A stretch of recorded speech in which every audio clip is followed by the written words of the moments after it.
When when it's time to begin, it's on the Rewind-A-Wai with John Pollock and Wai Ting. The A-Team that makes sense of these things we see in the ring every week on TV. It's Rewind-A-Wai for Monday night. Download it Tuesday morning from the Post-Wrestling site. It's Rewind-A-Wai for Monday night on USA Now on the John and Wai Take the Mic. We are here. You can still see us, everybody. We hope, if you're watching on YouTube. It's John Pollock. It's Wai Ting. On the eve of our annual accountant meeting. Wai Ting. It's you stumped me there. Oh, yeah. It's the eve of what? Did I miss the memo? No, it's I'm ready for it. Or are you ready? WrestleMania. Yeah, we were doing some prep today. Yeah, we were getting ready. We were getting in financial shape today. I've been prepping all year, I feel, with a crash course in Mark Shapiro-isms. So more than ready for this one. Yeah, we'll see. I hope you drop some terms in this, something. It's the last bastion of unifying content for us. Our TAM's looking really good this year. Man, TAM is through the roof. Fan TAM. Well, everybody, we had a very busy weekend on the site. You can always catch up on what you've missed over the weekend. We had Rewind to SmackDown. We had Collision Course. Bruce Lord doing the Lord's work between Collision on Saturday and then back Sunday with Karen Peterson for a full rundown of the World Tag League Final with one Karen Peterson. They will also be coming at you right after Wrestle Kingdom 20 in a couple of weeks. Plus, Wai and I going through Saturday night's main event. Very busy, very busy. As every weekend is in professional wrestling, but we have quite the roster here to get everybody caught up on everything. I'm excited for this weekend. This weekend is pretty calm. There's like that AAA show in Guadalajara that WWE's running on YouTube, but this is a very quiet weekend. There's no UFC till January 24th. We don't have any WWE big shows, like weekend shows for quite a bit. No AEW until World's End. And then AEW has a big pay-per-view break until like March. More time for those Christmas parties. Yeah. It all evens out with 3 hours of SmackDown. So let's not get too excited about anything. Plus, we would be wellness policy tomorrow. That is correct. Yeah, it's December, so it means our annual call-in edition. We are open topic discussing just everything. Call in, talk about it. Let us know how your year was, maybe what your 2026 will be like. 1 p.m. Eastern Time, Tuesday at youtube.com/postwrestling. Yes, I've got to shoot Neil a message. We just realized I planned a phone call. You double booked him? I did double book him, and I'm going to have to alert him that. How dare you, Neil? We're not getting your priorities straight. I think okay? Neil did double book himself, but that was I had to change days. Why don't you have your meeting on the show? It is open phone line, so just call in. Do your meeting then. You probably know what we're doing, and it would probably not work so well on a live format. So anyway, wellness policy will be live on Tuesday, 1 p.m. Eastern Time. We will be up an hour later on Wednesday after the 3-hour edition of Dynamite. So mark that down. We'll be up around 11 Eastern Wednesday night.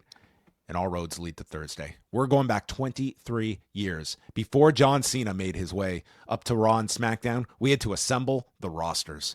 And on one side, we had Vince McMahon, and on the other, Ric Flair, to draft their teams. All I can say is, folks, is the 2002 draft, it was not too kind to female performers. If you are one that is not happy with the amount of time that the number of matches the women get in AEW or how they're presented in WWE, boy, wait till we get to the draft, okay? What was the female roster at the time? Trish, Lita, Jazz, and Lita. Let's just say that they make 20 picks, and there's one woman picked on the whole 20, and she is the last pick before they go to the website draft lottery. Okay. And who was that?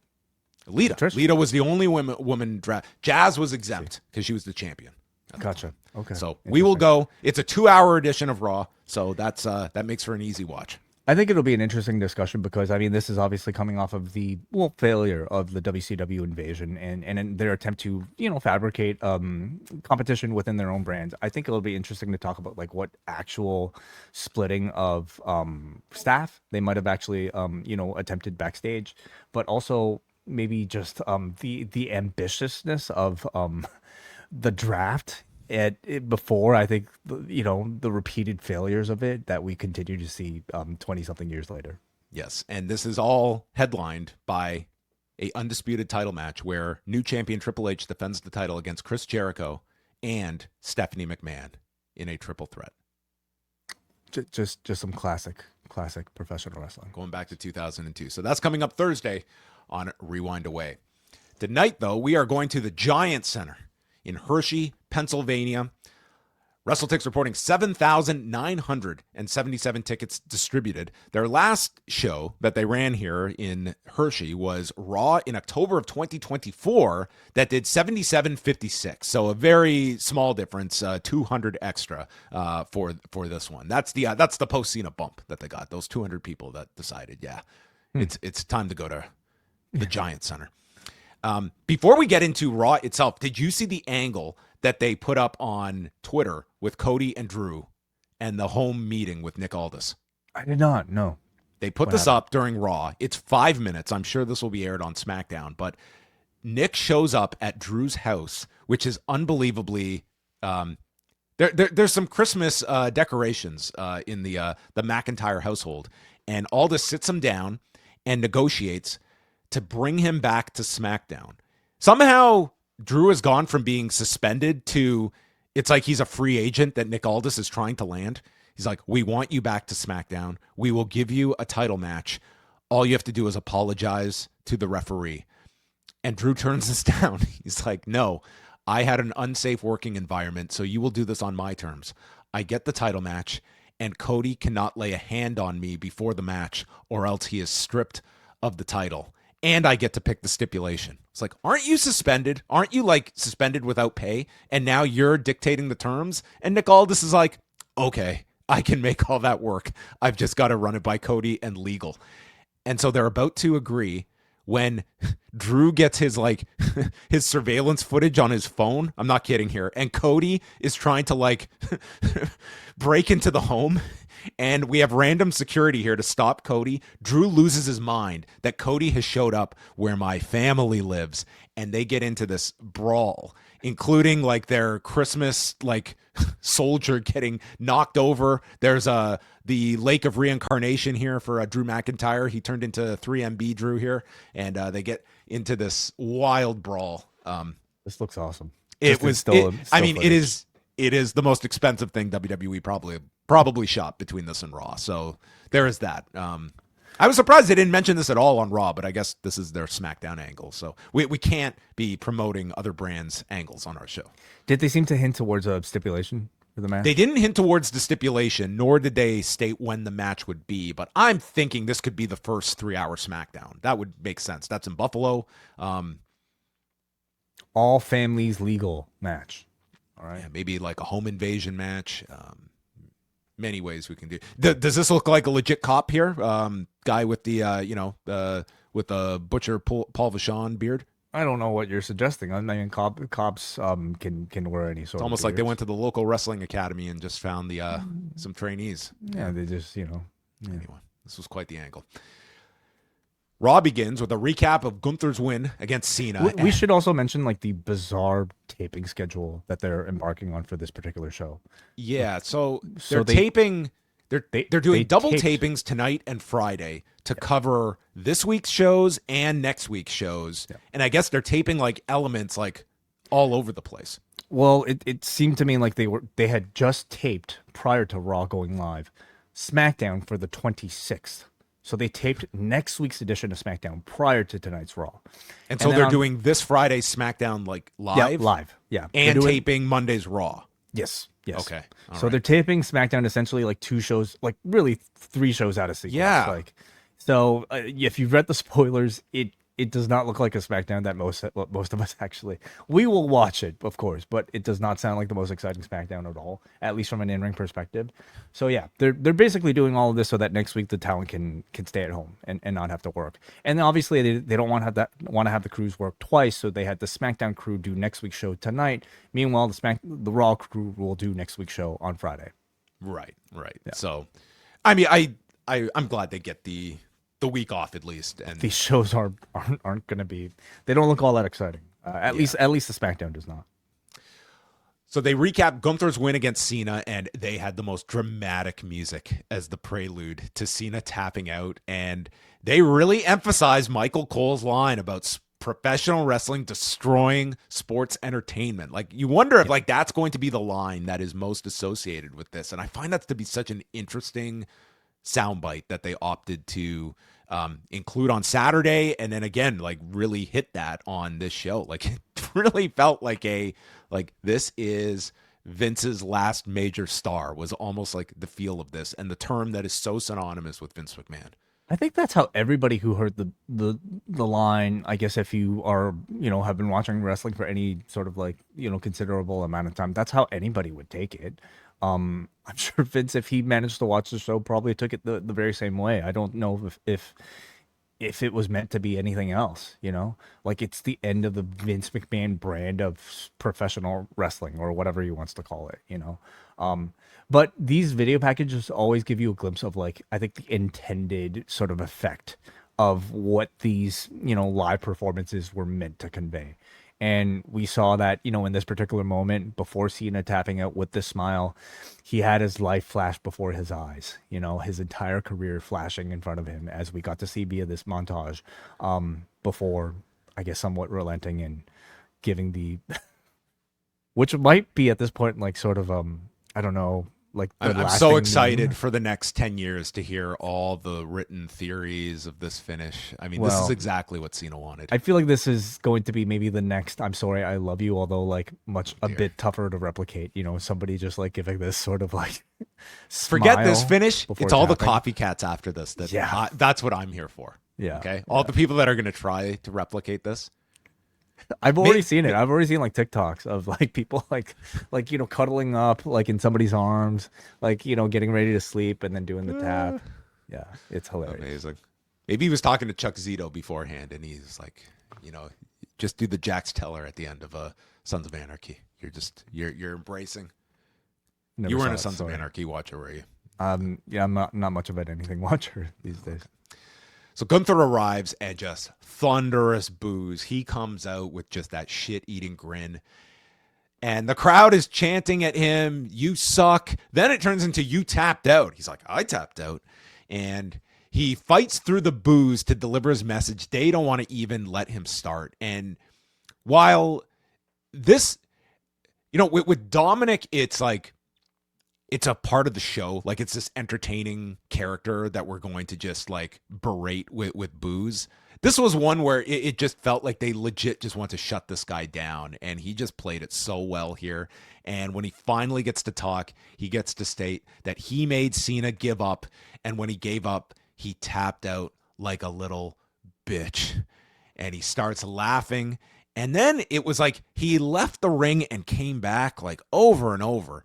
And he got onto the desk and he just said the exact same thing over again, and repeated that he made him tap out like a little bitch, which is probably going to be his go-to line whenever he talks about Cena. And it's his time now, and he will forever be known as the man that made Cena give up. So he walks to the back, and the camera follows him into Gorilla, into the back. He walks by Tozawa and Otis, and then he walks by R-Truth, who calls him a piece of trash, and Gunther just doesn't care, just laughs them all off. Pierce asks if he's proud of what he said out there tonight, and Pierce calls him an asshole and tells him, "You're done for the night. Leave the building." He was escorted out of the building for talking shit. Yeah, I'm like, what did he actually do? Okay, like it'd be one thing if Gunther cheated to victory, but it was a totally clean, very legitimate win, completely clean. And so for Pierce to react this way, simply based off of like calling him a bitch or tapping like a bitch. People have done way worse in professional wrestling. This is really within the bounds of where's the First Amendment in this version of WWE? Well, obviously not on Raw and not with Adam Pearce. So he doesn't even care. He's like, I got a guaranteed deal. I make the same amount whether I wrestle 1 match or 100 this year. So he just walks outside, and there in the freezing Pennsylvania winter is Alan in his short sleeve, just sitting next to this car that looks like it needs a defroster. And AJ's just sitting there. I'm like, why are you out here? And how long were you going to wait here until Gunther might get to his car? Like, Raw just started 10 minutes ago. And if Pierce didn't eject him, I think he would have been out there all day. So he gets out, and Gunther just smiles at AJ. AJ doesn't say a word. He just sits there. It's like, hell, I'm going to retire someday too, and you're going to beat the shit out of me. And so Gunther gets into his car. I don't know why, but this made me think of, like, it was so slow, and the way he got into the car that I just could not get out of my head, like Vince McMahon getting into the limo and it exploding. It had that tension to it where I just thought this car's going to explode. You think AJ put a bomb in his car, in Gunther's car? Boom. And Gunther pulls down the window and does the "you can't see me" sign. The fucking star of the show was Gunther by leaps and bounds. And I think we're getting AJ and Gunther a lot sooner than maybe we thought. Like, this feels like this is coming up. Oh, it seems to be the immediate direction. Yeah, which is interesting, so considering AJ is still tag team champion. I mean, maybe he'll be dropping the title soon enough, but this seems to be the clear next direction for Gunther. I mean, I thought, in totality, like the segment was very simple. Didn't really have a lot of verbiage, and I don't think he needed it. He really they let the crowd do the talking for him, and they were right to expect, I think, a nuclear reaction, which I think Gunther kind of received, like, as of Saturday. I think there's probably a lot of rightful criticism of the Saturday moment kind of being hijacked by the Paul Levesque appearance and the Paul Levesque reaction. Somebody asked, maybe in our feedback or somewhere else, like, did people come off of Saturday night's main event really seeing Paul Levesque as the heel getting all the heat for that booking versus Gunther, who should be the one getting all that heat? And in reality, yes, Levesque might still have it, but at least on the show, in canon, I think this segment in tonight managed to shift the focus back on Gunther and shift the heat back onto Gunther so that he's the person you're thinking about responsible for the Cena retirement. So Wade Barrett explains he has never experienced the visceral hatred that one man has received like Gunther tonight. This guy missed out on the territories, didn't he? Maybe, yes. Mm-hmm. The Usos and New Day, and what I am not exaggerating, according to Joe Tessitore, is they have had 44 matches in the past. This is their first in 3 years, and they have fought for the tag titles 16 times. So are you ready for round 45? They mentioned it was 3 years since this match, and I mean, this is one of those, like, Randy Orton, John Cena type of meetings where, like, even like not meeting for many years does not really feel like it's enough. Like, it's not enough, at least to make me miss it. It just feels like I've still seen this a whole lot. What portion of getting the heat on the Usos did you enjoy the most? The first, second, third, or fourth time they did it in this match? They gave this one a lot of time. Yeah, oh my gosh. It was just beat on Jay. Then he builds up to the tag to Jimmy. We beat down on Jimmy. We build up to the hot tag. Jay gets in.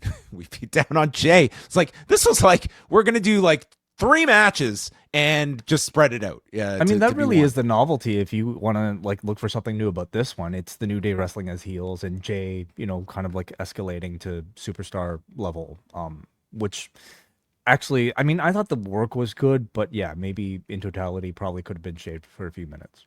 You know what is very much impacting my viewing of some of these matches now is that for those that are on, well, we're all watching on Netflix. Yep. So no longer, like, if I'm virtually never live and we never skip through. So I'm watching now the matches in their entirety. Mm-hmm. And these commercials, like, I'm sorry, this might have been the worst one, but they are just doing nothing. And it's like, we are not on USA anymore. It's not like this is just for the house that you're doing this. It's a whole audience that is watching these, and they have to be structured a little bit differently than this, where it's just continue the heat for 2 minutes and it's just lifeless. And the audience knows it. Like, you can this crowd knows when they're at a commercial break. It just grinds to a halt. And I think now that we're watching these matches in their completion, it's just so bizarre. I have to think like it's like they've been trained throughout the years to like not like, you know, go like what 60%, you know, like during the commercial break, make sure you like don't like use this time to rest, don't empty your gas tank, and then once we come back, then go fast. But it is in contrast to AEW matches where like throughout the trailer breaks, like they're still going pretty hard. Not everybody, of course, but and you can argue like the AEW ones, like that is a commercial break for the US audience. This is not a commercial for anyone. But we have picture in picture. That is one of the differences. That's true. That's true. They are doing picture in picture, but like this is not a commercial for anybody. Right. Everyone's watching this. Although in archive, this I believe it still gets trimmed out. Oh, okay. Well, then in that case. But still, you have a lot of people watching live. Like that's part of the, you know, selling point, isn't it? Blows my mind. It really dragged this match. So at one point, Grayson Waller trips Jay. He gets ejected. That gets a response. And Jimmy slips to the floor and eats a DDT from Woods. They hit the daylight on Jimmy. Jay is in for the save. Trouble in Paradise is delivered to Jay. All four are down, which is just like Pavlovian for this audience. Oh, they're all down. This is awesome. I was like, this is not awesome. This is a match. Jay spears Woods on the floor. Jimmy spears Kofi, and they hit the 1D to win in 17 minutes and 26 seconds, completing their 45th contest together. Mm-hmm. I think when they timed this out, like they must have thought a lot more people would care about the pairing, and maybe a lot of people do. Personally, like 3 years doesn't feel like it's been enough to kind of separate these. And in that meantime, like Jay has sort of like, you know, completely exceeded the star power of the three of them. And what I think should be like a very celebrated legacy like feud really does not feel that way in 2025. At least it certainly didn't hit me nor this crowd who, you know, let's remember, like they've already sat through SmackDown tapings prior to this. So they were It's a great point you bring up, because it was like they went nuts for Gunther in a good way. And the rest of this show, like I thought it really struggled.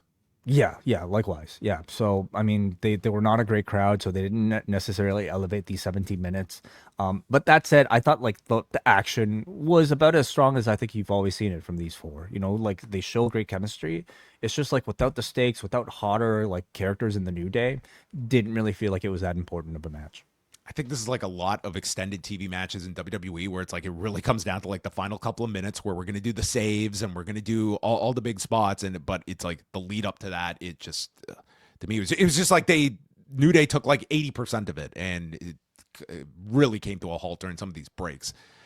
Announced for January 5th, in addition to Punk and Braun for the world title, they have now added the Kabuki Warriors defending the tag titles against Rio. Thank you. Yes. Mm-hmm. And that takes us to the return of the subtitled promos of the Kabuki Warriors, who not really got much promo time of late. So they were back here. Io betrayed her family. Kairi says, "We loved you." And Asuka says, "All you had to do, Io, was apologize and acknowledge me as your senpai.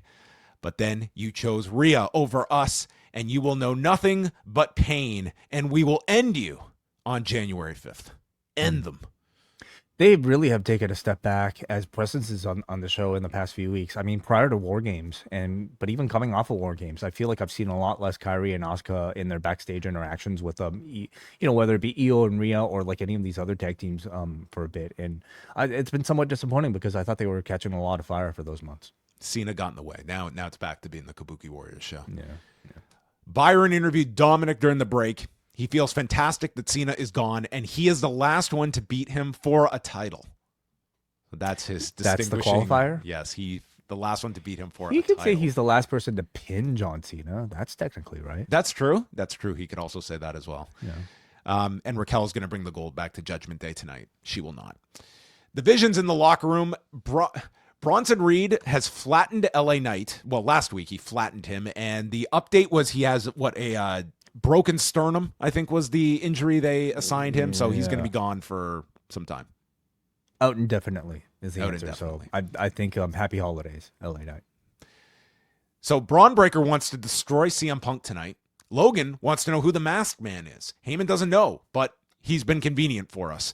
And Heyman explains that to Braun, you've got to wait 21 days. So it's like Braun is like this idiot who just wants, like, he's a meathead. That's what it is. He does not think game plan or strategy. So that's what Heyman's role is. He's got to contain this man from his own devices. So tonight they got to lock in because Logan's got to deal with Rey Mysterio.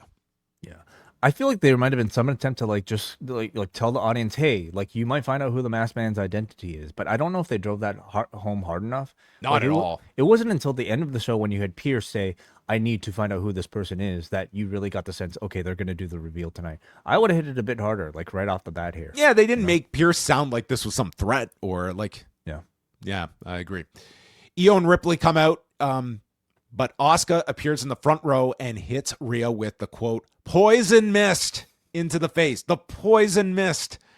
And they jump Ripley and Io, and they're prepared to give the insane elbow to Rhea when Io, Eddie Kingston's it, and jumps on top of Rhea and takes the insane elbow to the spine to save Rhea Ripley.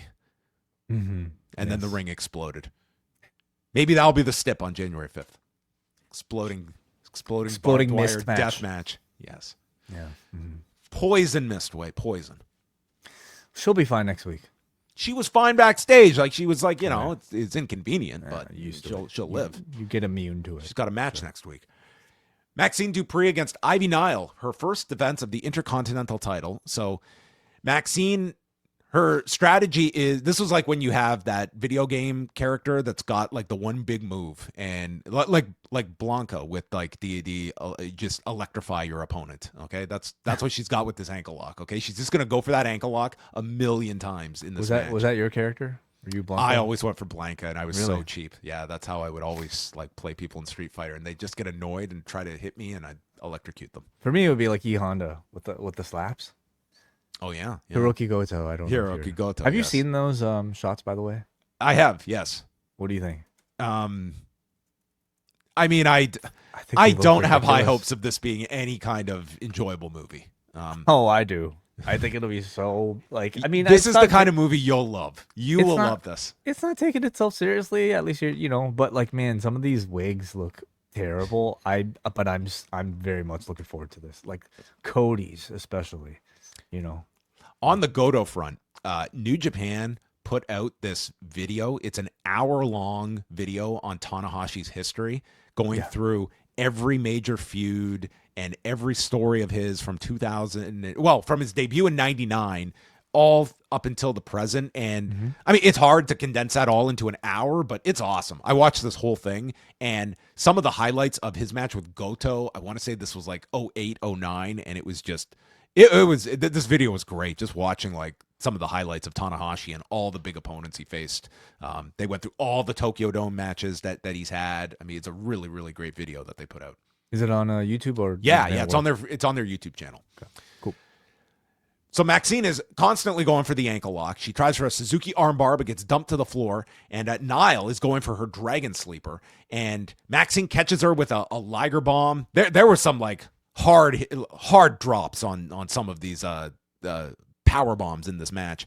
And maybe the coolest looking spot was Ivy using like her one-arm Dragon Sleeper in the Tree of Woe as she hung upside down with Ivy Nile. And then Maxine gets up and does the sit-up to suplex her off, tries for the high cross, misses, and then goes back to the ankle lock. It's broken multiple times, but like Gunther, she just keeps coming back and putting this ankle lock on. And finally, Maxine torques the ankle, and Ivy Nile smiles. And that was it. She accepted her fate, and that was it. Maxine wins 9:57. Yeah, I mean, they're really committing to this evolution of Maxine as a legitimate wrestler, which is a very interesting choice, honestly. Because her entire gimmick prior to this is she's a fish out of water, right? She's not somebody who's supposed to be here because she's just not necessarily the athlete that like somebody like an Ivy Nile or she's the sister of a stylist. that is her in this business. That's right. Yeah. So, I mean, I think, just to, again, attempt to push her as a serious wrestler by putting her out there without any like benefit of editing, but a straightforward wrestling match. Can she play this character of somebody who's now evolved into becoming a legitimate competitor? It's very bold because it's a lot harder to fake legitimacy in a live setting, certainly. But it makes sense if you're going to try to give her a real push as IC champion. And listen, like, she's trying to play the role of technician right now, and she has a long way to go, of course, but you definitely see considerable improvement in Maxine. Like they say, fake it till you make it. And at the very least, I think she's trying her best to fake it. And in again, like, the end result is that you're getting an improved Maxine compared to maybe certainly how she started, when she called up on the main roster, maybe even when she started like earlier this year.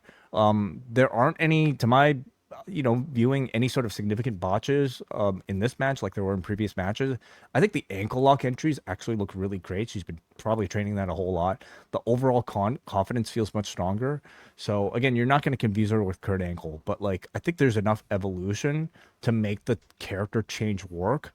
But whether or not the audience will take to it, I think remains to be seen, because I kind of felt like this match, maybe this card isn't the best judge because they were kind of a dead card all night, but like, what made her prior matches work was that she overcame audience expectations. Like, here's somebody who's supposed to be a manager.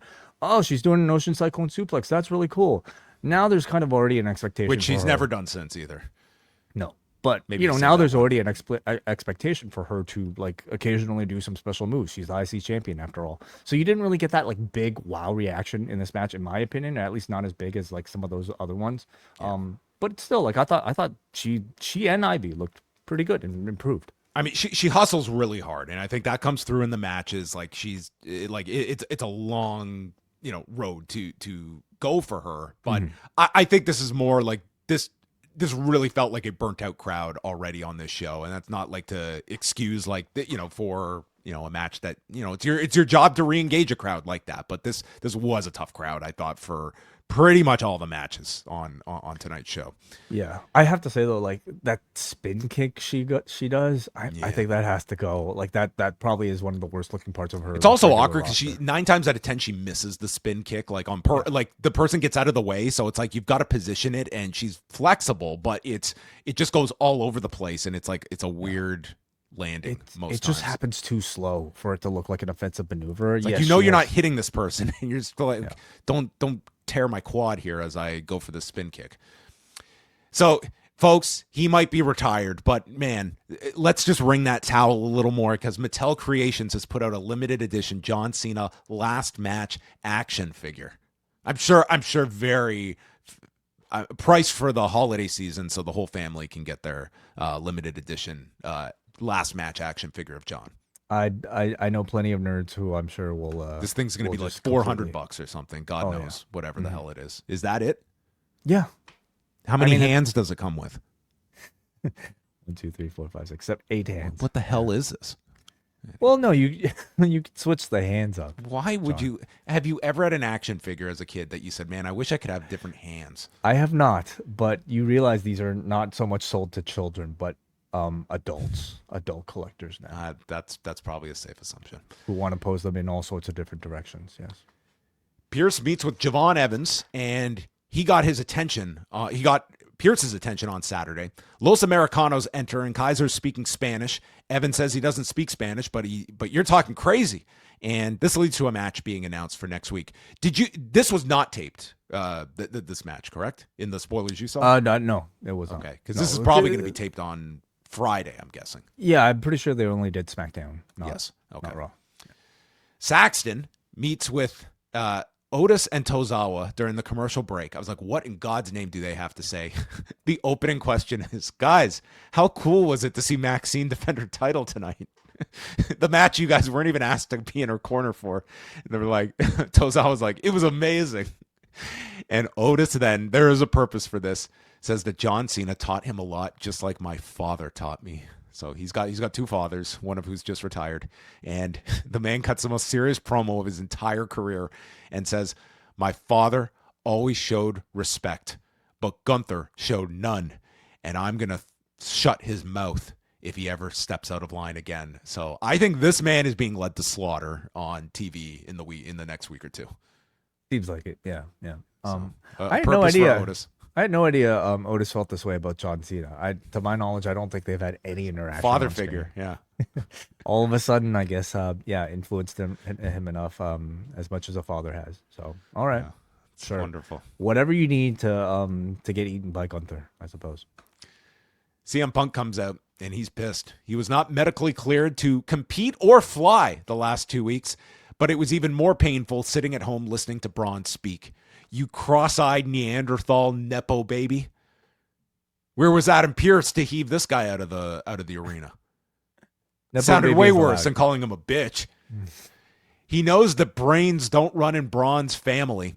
And you signed up for war at Survivor Series. You want the 2011 Punk? You can't even handle the 2025 Punk without help from your friends. You didn't get this shot by yourself. So is he admitting he's not as good as he? He's like, I'm not 2011 Punk, but I'm still a 6 out of 10. So I've seen a lot of blue chip prospects get gassed up only to wilt under the pressure of the bright lights. And I'm going to rip your eyes out of your head and piss on your single digit IQ brain if you ever bring up my wife's name again. That's a lot of like decapitation. Like, I'm going to rip your eyes out and then urinate on your brain. That's a lot of work. Yeah, you're gonna have to do a bit more. Yeah. Mm-hmm. That's quite the arrangement there he's going for. He says that you've got the balls, but not the heart to carry this company. And he kept calling him brawny, as ties in with the Nepo baby critique, I guess. Yes. Mm-hmm. And then he says that when everyone abandons you after you lose, all you'll be left with is Dumb and Dumber, your father and your dumb uncle. And even with Steiner math, everyone knows GTS equals 1, 2, 3. Yes. I was waiting for him to go into Jackson 5 here. I was hoping for him to do a full on Steiner math promo. We were expecting, I think, a fiery promo from Punk in response to Breakers last week, and I think we got it here. I thought, in delivery and in craft, this was a great retort from Punk. Very spirited, lines delivered. I didn't mean to incredibly Alistair smoothly. Blackett. You gave a great recap. Your response, I think, just as good as CM Punk's here. I mean, the Steiner's catching a lot of strays, and I think by the end of the night, we recognized, okay, Brawny is taking this. He a bit more did mention seriously. to call up your dumb father and even dumber uncle and bring them to Brooklyn. Okay, so we can expect them to be there. I mean, you can bring was that a up. threat. It wouldn't be out of the realm of possibility that they're there. But okay, if they show up, then that means they have to play heel, don't they? Yeah, Do they have to get involved? I don't want to see either of them getting physical at this stage of the game. I think that'd look really clumsy. Yeah. For Punk to have to sell for these guys, yeah. I thought it was a strong retort, although I will say, if we're comparing these to 2011 Punk, I mean, there is an air of authenticity that I feel at this point is missing. There's so much. Maybe it's just from coming off of seeing this guy, present John Cena with the championship and just cry for him and do all this stuff. This is company man Punk. Company That's man the Punk, CM yeah. of Punk. That is the CM. Where it just feels like, hey, 2025. you're tasked to deliver a strong promo. In 2011, I could buy that this man might have a grudge against somebody who's pushed beyond, I think, what they should be.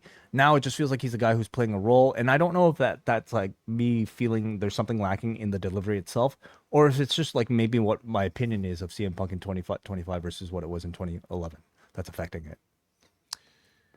Judgment Day is in the back. Dom's excited to see what the Vision do to his deadbeat dad tonight, and this is where they briefly mentioned JD is on the shelf for a while, and Liv's response was, okay.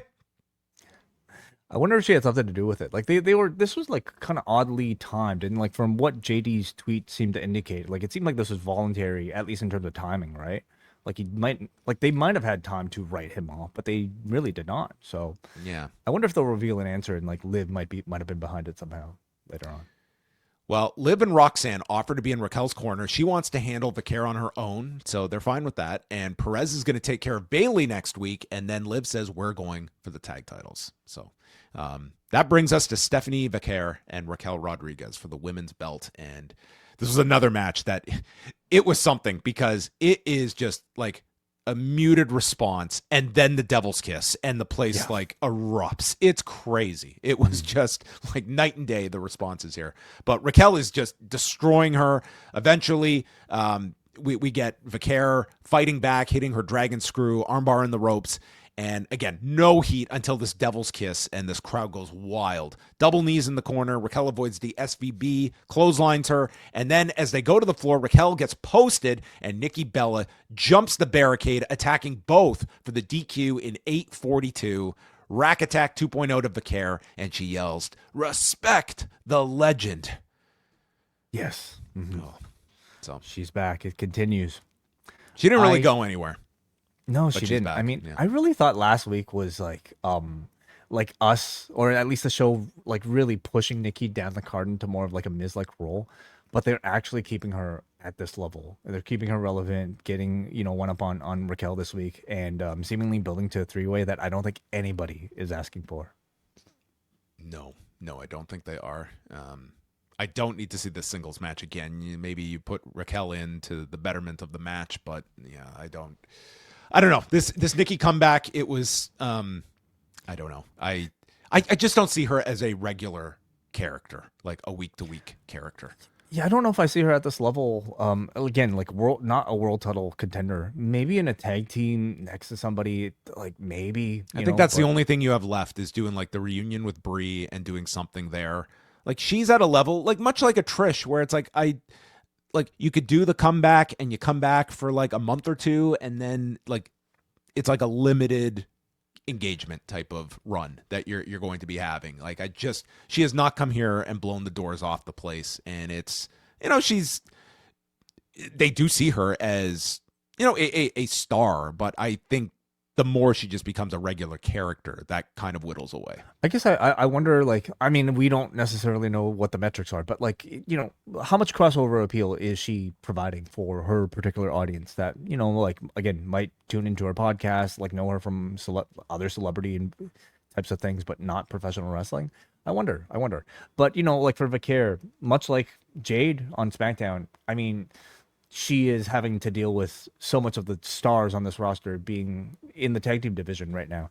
Becky, who, is still missing, but even her, like Becky's kind of off on her own island, not involved with the world title. So both world champions not really feeling like the top of the card. Pierce meets with Heyman and is accusing Heyman of knowing who the masked man is. And he's like, who is it? Heyman says, Seth Rollins, Becky Lynch, Nick Aldis, Bruno Sammartino. What a reveal that would have been. Could you imagine Bruno in the Vision? Bruno, I'm sure, could have done a hell of a stomp. Let me tell you something, Adam Pearce. You book me in the next club with that CM Punk. That'd be an amazing match. It's not Bruno, spoiler, but Heyman doesn't know. He says, just because this guy is convenient for us doesn't make me guilty. We're benefiting from this rogue attacker. And Pierce then says, I want to know who it is by the end of the night. But this, to our point, this was not done in such a way where it was, I think anyone felt like this was some hook to keep you to the end of the show. But it was also so late into the show that I don't know if it would have really had any effect. I mean, if you're watching, you're probably watching at this point till the end. Yeah. Ripley walks in. She wants to face Asuka next week, despite the poison that has been absorbed by her retina. She'll be good to go next week. She's fine. Well, they have the antidote in the back. Right? Yeah. Asuka not ejected from the building either, by the way, for she didn't poisoning a woman. She didn't say bitch. That's true. That's the line. Ray meets with Punk. Punk will have his back tonight. Jackie Redmond interviews AJ and Dragon Lee. They put over the Usos, but we are the team to beat, and they're going to go talk to Adam Pearce. It's like, cool. Go talk to him, and that's that. Nikki walks in, is not sorry for what she did. That would have been awesome if she apologized for what she just did. Sorry. Just had a lapse of judgment there. She will put people beneath her in their place. I paved the way for these women, and Raquel and Vicaire should be shining my boots. Mm-hmm. Maybe that's the stipulation. A boot shining match. Yes. Okay. Yeah. All right. Next week on the holiday edition of Raw, Bayley Roxanne, Javon Evans against Ryo, Pete Dunne, and Asuka against the blinded Ryo, not Rio. Don't get confused. Sorry, okay? Ryo, not. We will have Rio represented, but Ryo. Maxine is with Bayley, and congratulates her on the win, but she like busted a nail here. It was all bloody. Looked Bleeding, disgusting. Yeah, that was gross. Lyra walks in and asks Bayley, how do you feel about Saturday night? And Bayley gets all glum. Well, I lost to someone with a lot less experience. And, it's made me think a lot about myself, and maybe what Asuka told me is right. And Lyra's like, well, that's not the Bayley I grew up watching. That's not the Bayley I teamed with. And calls her an idiot. And this fires up Bayley, who falls for this hook, line, and sinker, gets motivated, and calls Lyra an idiot. Yeah. I mean, breaking into her like Mr. Hyde character. So that's still there. That dynamic is still there. I mean, again, I know these are your favorite segments, Sean. I think it's at a happy level now where like it doesn't come out every single week, and on occasion when you need it to for storytelling purposes like this, like to justify a loss. I thought it worked pretty fine. Again, these aren't the easiest types of performances, I feel, for somebody to be able to just like break into like a duality character. But I think she actually does it pretty well. Please don't make fun of me. The bar is pretty fine. If that's what we hit here, then it's a win. And then Rey Mysterio, Logan Paul. You know what was interesting on this show, and it's Netflix, no cross promotion for this Jake Paul fight on Friday. I thought we'd get maybe some mentions on this, but there was nothing on the show that you've never had that. There. I mean, you've had some mention, I guess, from like some referencing from Logan, but yeah, nothing really ever. This is the first Jake Paul fight we've had on Netflix since WWE has started there. Although there has been other Netflix boxing fights since, but yeah, that broadcast, by the way, is going to have not just Mauro Ranallo part of the broadcast, but Corey Erdman is part of the team as well. Amazing. Yeah. Wow, that's cool. That's amazing. Wow. Yeah, two people we used to work with. Yes. Logan stops a 619 and hits a big boot. There were like 1,000,000 619 attempts, and it was just that is Rey's devil's kiss. Yes. The whole match is structured around hitting a 619, and the man has figured out how to get over in front of a WWE audience with organisms flying through his knees. What do you mean, stem cells? Yes. I guess they're organisms. Yeah. Okay. Kind of, or they used to be. There's a quebrada by Logan Paul. It was insane how much distance this guy got. Like, he's massive, and he's going 3/4 of the way across the ring. It's spectacular. Mm-hmm. Rey avoids the splash. Paul cuts off another 619, and then they're both laying on the ground, and Logan's got his arm around the head of Rey, and he like pivots his hips to take him over to like consecutive suplexes. You remember Eddie Guerrero? No. He was doing he was doing a spot that Eddie Guerrero used to use. Oh, okay. For Heat. Must have been a very popular wrestler.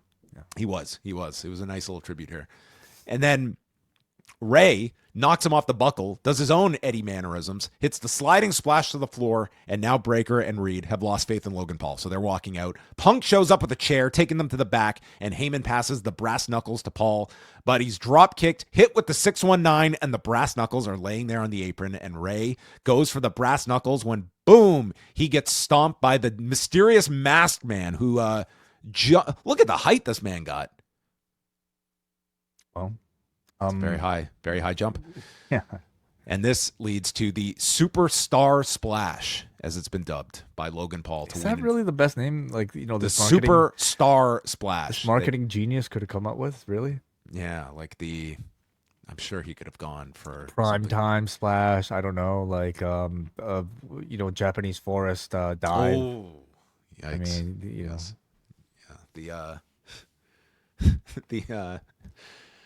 Yeah, I'm sure we could crypto scam. There's so many. Punk did call him a YouTube scammer in his promo as well. He did get a dig in on him there. So he wins in 15 minutes. Punk returns, and the masked man runs into the crowd, and as they're looking at him, he slowly takes... Now, we got a pretty good close-up of him before he unmasked. It was very clear who this was, but just in case, he slowly removes it, and the reveal is there, the higher power. It's me, Austin.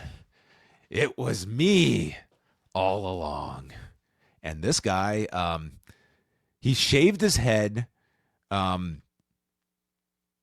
He looked very What? I don't know. What? All I'm going to say is this is a very easy pop, like the reveal of a mystery. Did anyone react when this guy unmasked? Well, again, this was maybe a tough crowd to please, but yeah, like, I mean, from the moment that like Austin Theory was one of the rumored leaked names attached to War Games, I think we were all met with the same reaction. Like, huh? You know, like, how are you going to take this guy who really, like, last we saw was attached to Grayson Waller and really like a bit of a lost cause, wasn't even the star of that team. Why would you put him in such a prominent role without any sort of like significant rehab in a role like this? Like, not to mention the fact that, I mean, this is now several weeks removed from War Games. We all kind of know who this is.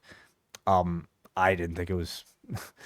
I wasn't expecting it to be a big deal. I just you know what wanted the them to problem confirm is, it. though? If they had let this go any longer, like into January, then you're naturally going to get all these fans expecting like a Jericho or something that this will be a real letdown. So I feel they couldn't run with this too long. It's like we have to get this guy as before people start fantasy booking like some big reveal that this was never going to be. Yeah, like for me personally, I didn't think there was really any mystery to it, period. But I mean, for those that actually didn't know, like, was this a satisfying reveal? I wonder. I mean, even now, Not to these 7,700 people. even now, if like I wonder if their hopes were up. Maybe they were expecting Edge, or something. Where was this compared to DDP as the Stalker? Oh, I'm trying to think of unmaskings. Nothing beats that. Nothing. That's among the worst. Yeah. So that ends the show. That does not end the show because Punk is staring down Theory, hops off the turnbuckle, and gets speared by Braun Breaker, who tells Punk, if you ever speak about my family like that again, you'll never stand on 2 feet again, and holds up the belt at the end of the show. So he's going to cripple him if he talks about Rick or Scott again. Yeah, I think we're probably going to get these guys showing up in Brooklyn in some form or fashion. They're they never bring up Rick and Scott, and they hit it so hard in this show in both cases. Yeah, even if it was just like Punk maybe like deciding to put that into his promo, I feel like there's going to be like an expectation and demand, and I feel like there's something you can do with Rick and Scott to I don't know, have them involved somehow. Again, I don't know how much I would trust them to like, do something substantial, but I think you will see them at least. Maybe they're in the front row. Punk makes his entrance at the Barclays Center. Trans rights are human rights, and he takes his shirt off to put on top of Rick. That would have been a promo that would have changed my opinion about CM Punk in 2025. That's what 2011 Punk would be. Yes. That's the level that he's loading up the shotgun with. Yeah, that's right. Yeah. I've got to say the Raw to me was match wise. I thought this was like a pretty ho hum edition of the show. Crowd was really not that engaged, and I can't say like that really elevated my level, but I did enjoy the Gunther segment. I thought that was like a really good follow up, and I think that crowds are gonna mimic tonight's reaction to Gunther. I think this guy's gonna get a lot of heat, and if AJ is where he's going next, like in like the next month or so, that's a fine. Someone suggested to me about like Randy as somebody that could show up, and it's he is someone to defend John Cena. He was the old legend killer. Like, you're looking for programs to potentially keep Gunther busy until you get to that next big one. And AJ could be one, Randy could be one. Like Randy could be one. At the same time, I feel like Randy only comes in to lose now, and I feel like at some point like you're probably still looking for that like more like substantial Cody versus Randy program, and to have him come in and lose again, do you continue risking? And you've also been to the well with Randy and Gunther. I mean, right. You did do that last year, and like this show certainly felt a little lacking without, I think, some of the like grandeur of a John Cena, being attached to it. I mean, they kind of played that card at the beginning of the show, and it was a new era. Tonight was the new era. Paul Levesque promised. It didn't look great, like it was fine. It was like overall okay, but it didn't feel like a big enough show to live up, I guess, to maybe like a John Cena retirement type of feel. But we are approaching the holidays, and I feel like you're feeling some of that, like even the momentum towards Rumble isn't there. They're trying to make this Netflix show feel like a big deal. We'll see if they're able to do that. But these shows, especially the tape one coming up next week, is going to be a huge step down, I think. All the focus is going to be January 5th. Like, that's when things will heat up, because these next shows, I'm not going to say they're throwaway, but they're everything's focused towards the shows in the new year. That show at Barclays, and then the first 3 hours SmackDown that you would imagine is going to be a big built-up edition of SmackDown. Yeah. So there you have it, everybody. Those were our thoughts on Raw. We're going to get yours in the forum in just a couple of minutes, but we are going to bid farewell to everyone here on the YouTube channel. Don't forget to hit subscribe on your way out, and we're going to be back later on this week. We've got the Wellness Policy Tuesday at 1 p.m. Eastern Time. Poison Rana will be up Tuesday night with a big review of NXT, and word is out that I will be stopping by the BDE for a viewing of Home Alone 3. Starring Alex Pruitt as the successor to Kevin McAllister. Okay. This one might be the one people are looking forward to the most. Okay. Is this... don't spoil it, but I mean... No, they spoiled it in 1997 by making this film. Gotcha. All right. That's coming up in I don't know when they're dropping this. You've had quite the week of extracurricular viewing between the Bubba the Love Sponge documentary and now Home Alone 3. Poor you. You know what? This is the punishment I put myself through. So that's coming up Tuesday. Wednesday, we've got Pollock and Thurston and a late night edition of Rewind-A-Dynamite. And then Wai and I will review the 2002 WWF Draft on Rewind-A-Wai this coming week, where we're traveling back 23 years. Yeah. And if you Before no dead time in any of these matches, folks. No matches going through commercial breaks. I mean, Jesus Christ. They fit in like 7 matches into this 2-hour Raw. Just breakneck speed. 20 picks. Yeah. A different time. A very different time. All right. Time to go to forum.postwrestling.com.